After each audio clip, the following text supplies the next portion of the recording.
territory I'd already tried to get money out of. So when it was time to do this thing for Halo, we had no time at all. It was like we got this opportunity dropped in our lap to go to play for Steve Jobs, Macworld 1999, which is, wow, almost 20 years ago. Holy mackerel, okay. And we had to come up with something, and we didn't have a sound engine, so we couldn't show the game with sound effects, and I didn't have any ability to play music at the same time the game was going. We had a very rudimentary scripted demo of the game that played on a Macintosh. And so I said to the guys, I said, let me write a piece of music for it, I'll record it, and then somebody will hit play on the CD player, and somebody else hits the space bar on the computer, and we'll just pray that they run together. So, you do what you can. That's what we got to do. So I went back to write this thing, and on the way to the studio, I was going over to my partner Mike's house. I gotta write something. The assignment is it needs to make you feel like ancient and epic and mysterious.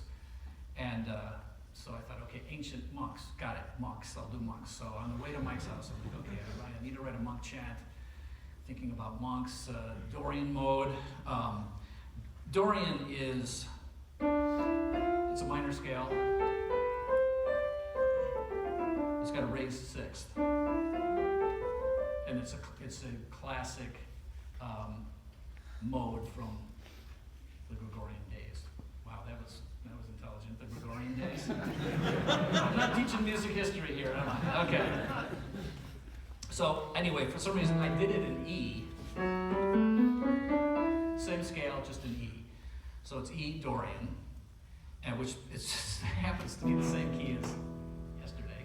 So I was thinking through what makes yesterday good. I already knew this. Has one high note.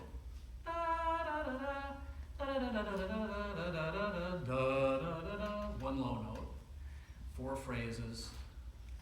Unequal phrases.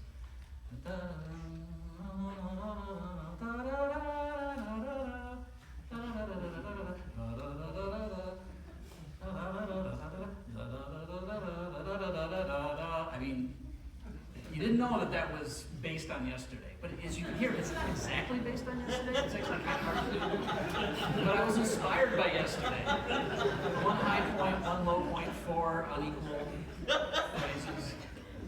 And so I said, hey Mike, we're going to do a monk chant that goes like this. Okay, it sounds good, all right. And then now we need something else. We need something that's heroic.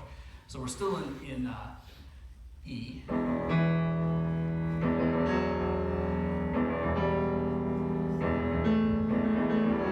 Okay, it's important to hear the way that.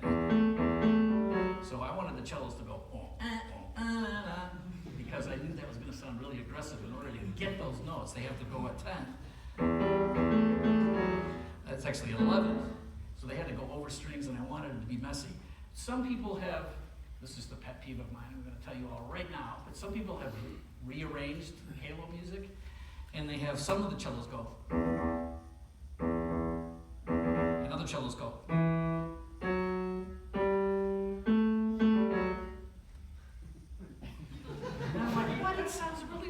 What happens up? It's good. No, it's got to do that. So you only listen to my versions, okay? So now I'm going to give you one other thing for this. So another accompanimental part in this piece.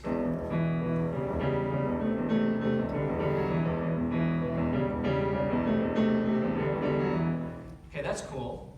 Okay, well, how do a lot of people think of it?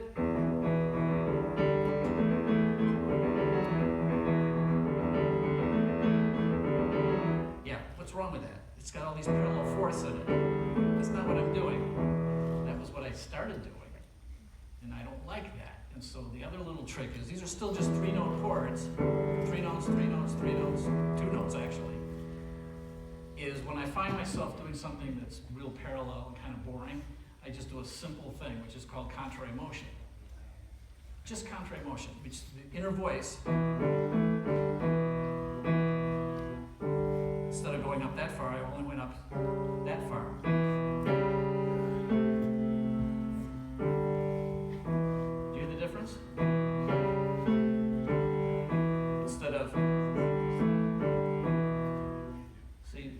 boring, and one that's sort of like, oh, that's interesting.